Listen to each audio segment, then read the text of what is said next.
I'm Sam Donaldson, and welcome to another one of our television programs on the World Wide Web. As I've said before, that's an impressive sound. It's an impressive technology. Today, we're going to talk about pornography on the internet and what can be done to keep it out of the eyes and hands of children. And we'll be talking about that subject with Donna Hughes, who first came to prominence in 1987 because of her friendship with Senator Gary Hart, but in recent years has been in the forefront of trying to do something about this problem of pornography on the internet. In fact, has written the book, Kids Online, Protecting Your Children in Cyberspace. And she's with us today. Ms. Hughes, welcome. Thank you for having me. May I call you Donna? Yes, absolutely. All right. How did you get interested in this? Well, it's kind of a long story, but I moved to Washington 6 years ago to get married, and joined an organization called Enough is Enough, and they were fighting pornography in print and broadcast. And within a couple of weeks, somebody showed me what was on the internet. And this was very in the very pioneering days, if you will, of the internet. And I discovered that kids had access for free to pornography on the internet that their adult parents couldn't even buy in a XXX rated bookstore. So I was given the freedom to go out and try to pursue this and find out what was happening, and then to discover and work on solutions of ways that we could protect children from some of these abuses that were beginning to happen. We're going to get to that in just a moment. But first, folks, if you have a question for Donna Hughes, just hit that chat tab, write it up, and we'll get to as many as we possibly can. And here's our ballot question for today. Hit the ballot tab if you want to participate. Should adult sites enjoy absolute protection under First Amendment? And we're talking about adult sites on the internet. Pornography is what we're talking about. Anything else? Absolute means absolute. Say yes, say no. This is totally unscientific. At the end of the program, we'll let you know what you thought. Donna, what do you think? Well, it depends on the type of pornography. First of all, kids have access to three basic types of porn. One is child pornography. Child pornography is always illegal, even for adults. Kids also have access to what we call hardcore obscenity. That type of pornography depicts graphic sex acts and also deviant material like bestiality or water sports, which is urination pornography.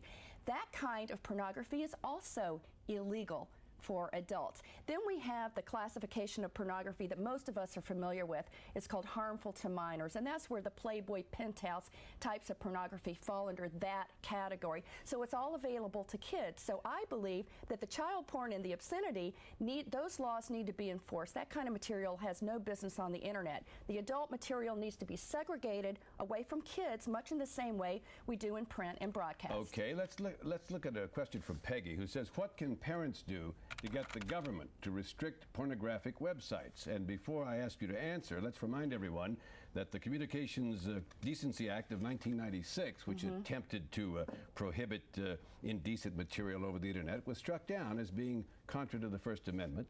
And the Child Online Protection Act of 1998, some portions have already been struck down by a federal judge on the same grounds. So with that as the background, here's Peggy's question. Well, first of all, the harmful to minors piece of the Child Online Protection Act has only been temporarily enjoined, so it has not been struck down at the district level. At the district level. So we're hoping that that will actually end up being upheld. And what that law does is it requires the commercial pornographers on the World Wide Web to simply pull their porn back behind a brown cyber wrapper.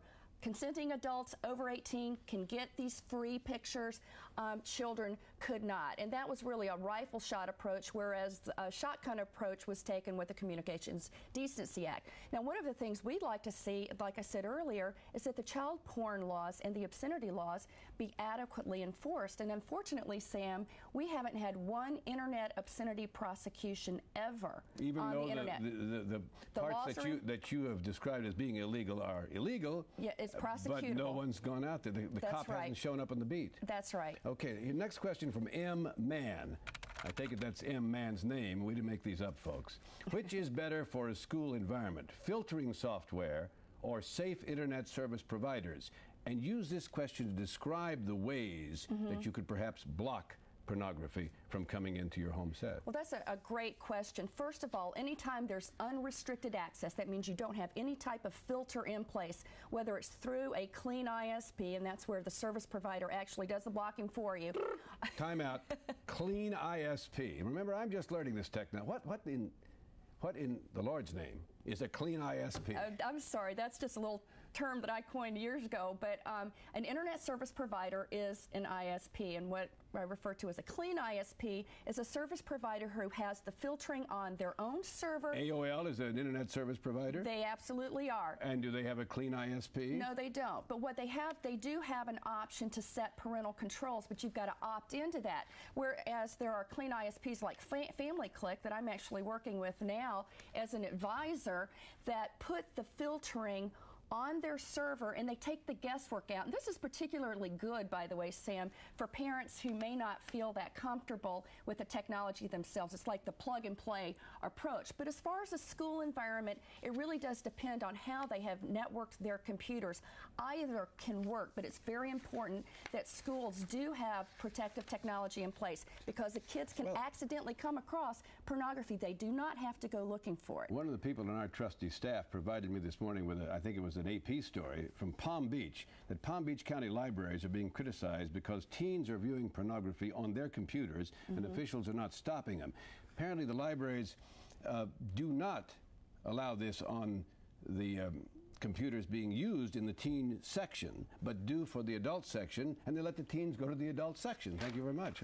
Yeah, it depends. It depends on the library. This has been a real battleground for the past several years, because there are groups like the American Library Association and the ACLU who have basically said to libraries across the country, do not use filtering technology, but at the same time, kids can come in and have access to all this, illegal material, as well as adults. So it depends on the library. Some of them are screening it for kids, keeping the porn out. Others are not. They're just simply turning the other cheek, and kids are going in, downloading pornography, and actually walking out with printed copies of this porn. Brian has a question that I've thought about, and I'm interested in your answer, Brian and I both. Why can't pornography sites be put into their own domain, such as .xxx or .red, and children then excluded from those particular domains? Well, that is a solution that we're currently exploring right now. Congress is looking at that. Many of the groups who have been on the forefront of trying to figure out ways to segregate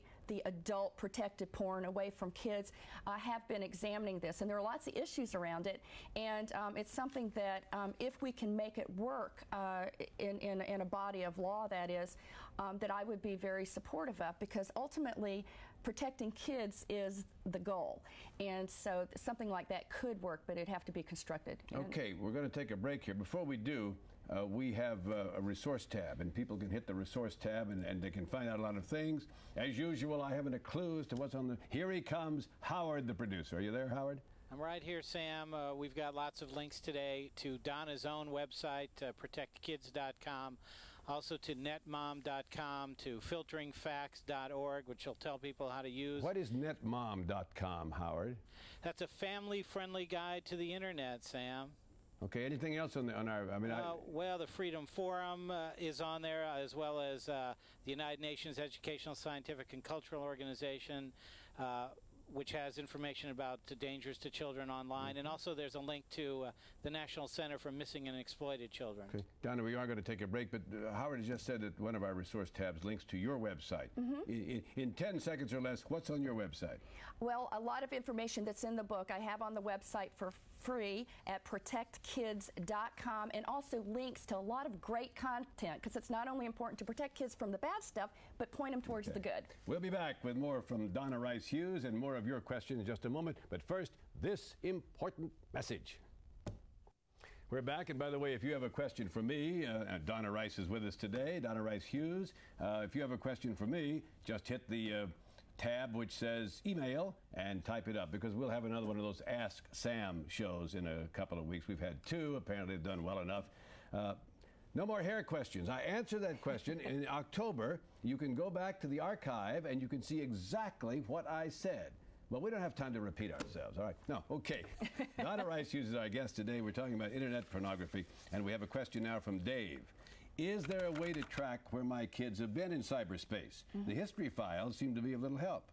Well, there is a way, and you can go into the history files by going into your cache, which is CACHE, and that tracks every place that anyone that's ever used your computer has been on the internet. However, very internet-savvy kids can go in and erase the cache.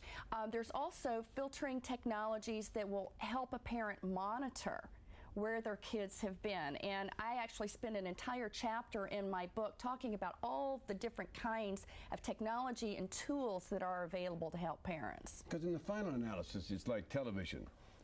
Parents ought to be responsible to some extent, do you not agree, for what their children are watching and know what that is? Absolutely. A three-prong approach is what I think is the best solution to protect kids on the internet.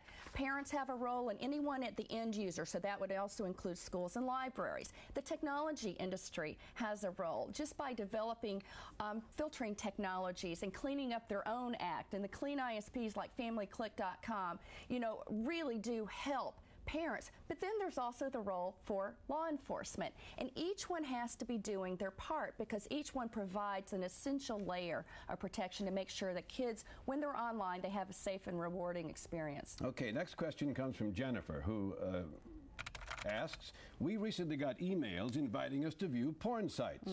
Can owners of these sites get our email address even if we haven't visited? And before you answer, let me just say, my wife has a computer upstairs and I have one downstairs, and we both went online. All of a sudden she came down to me one day and she said, what is this? So what are you talking about? And she, what? I didn't order it. She looked at me and said, oh, really? I didn't order it. Now tell us about this. Yes, there are what we call privacy policies in place, and it's very important anytime you visit a site on the internet and you leave your email behind, make sure they've got a privacy policy. Wait, I didn't visit this other site. You don't have to. Here's what happens. You can go to a legitimate site, and that website can actually capture your email address and sell it, and they often do this. There's a lot of bartering and selling going on of email addresses, so make sure that if you leave your email address behind that they have a good solid privacy policy in place. This happened to my stepson. He was going and putting personal information into at college sites to get applications sent. He started getting hundreds of pornographic email. So you're telling me that the way to do it is to make certain that when I go to a legitimate site, I don't let them know who I am, or they might sell it. There's no way to block the pornographer. No, you can't sell, or you can't send an email to Hughes or Donaldson. They don't want it. So stop it. There's no way to do that? There is. Actually, FamilyClick and some others are putting in spam protections around email. And this is why an internet service provider that is doing this kind of thing is so helpful, to actually put layers of protection to prevent this kind of thing from happening. Because once you start getting spammed, you can't, it's very hard to get off those lists. You almost have to change your email address or set it up to where you're only getting incoming email from people that you pre-approved. But if you give out business cards, that makes it very difficult. Right, so it really is a problem. Donna, this time has just flown by. Hold on one more moment. Let's take a look at what our webcast viewers thought about the question, should adult sites enjoy absolute protection under First Amendment? 57% said yes. But a great 43% said no. Does that surprise you? And who are the 43%? Well, hopefully they're concerned parents, or else just adults who have had this stuff intrude into their workplace or into their home. I understand, but what they're saying is, to heck with the First Amendment, we need to be protected.